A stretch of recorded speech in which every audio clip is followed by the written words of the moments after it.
Welcome to the online edition of Nightwatch for April 2025. My name is Bill, coming to you from the Sudekum Planetarium here at Adventure Science Center in Nashville. And as always, we'll start off with the moon phases this month. We find the moon will be at first quarter on the 4th, full moon on the 12th, last quarter moon on the 20th, and new moon on the 27th.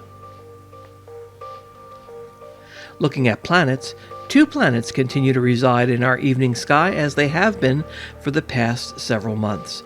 Jupiter is bright white, high in the western sky at sunset, but it will be getting lower by month's end.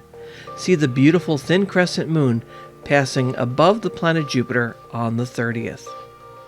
Mars is higher above the planet Jupiter in the western sky and appears reddish in color. It's near the twin stars Castor and Pollux that mark the heads of the constellation Gemini, the twins. See the waxing gibbous moon passing by and above Mars on the 5th. Also, mark your calendars for the next time the moon will be passing by Mars on May 3rd. With a pair of binoculars or a small telescope, you will see Mars getting close to the beautiful Beehive star cluster in the faint constellation of Cancer the Crab. Again, that will be on the same night as the moon will be passing by Mars again on May 3rd. In the morning sky, Venus rises in the eastern sky just before sunrise in early April, but it rises in a darker sky by month's end at around 4 a.m. It appears as the brightest white star-like object in that part of the sky near the horizon, and you can't miss it. Saturn, the farthest planet we can easily see with our eyes, also pops up into our morning sky and becomes easier to see as it gets higher in the morning sky by the end of the month of April. The thin crescent moon will form a triangle with the planet Venus and Saturn before sunrise on the 25th.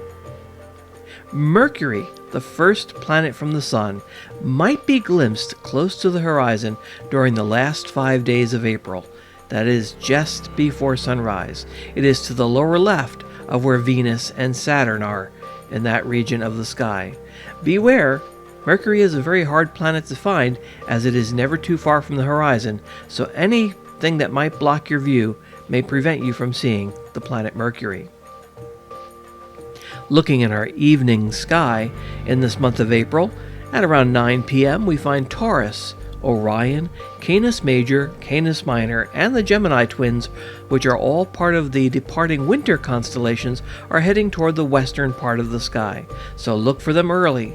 But Leo, the king of the spring season, is up high in the sky around 9 o'clock, marked by the stars that appear as a backwards question mark or a sickle shape that marks his head and neck region. Rising in the eastern sky is the orange-colored star Arcturus. It's the brightest star in that region of the sky, and it is part of the constellation Boötes, the herdsman. But all of the other stars in that area of the sky are very, very faint, so you'd have to be very far away from city lights in order to see them.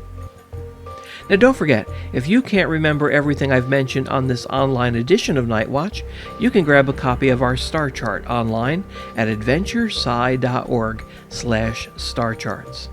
And don't forget to come to visit us here at the Sudekum Planetarium at Adventure Science Center for our regular shows under our beautiful planetarium dome, and other offerings also occurring at the Science Center, where our mission is to open every mind to the wonders of science and technology, fostering a better understanding of ourselves and the world around us. And until next time, I wish you clear skies.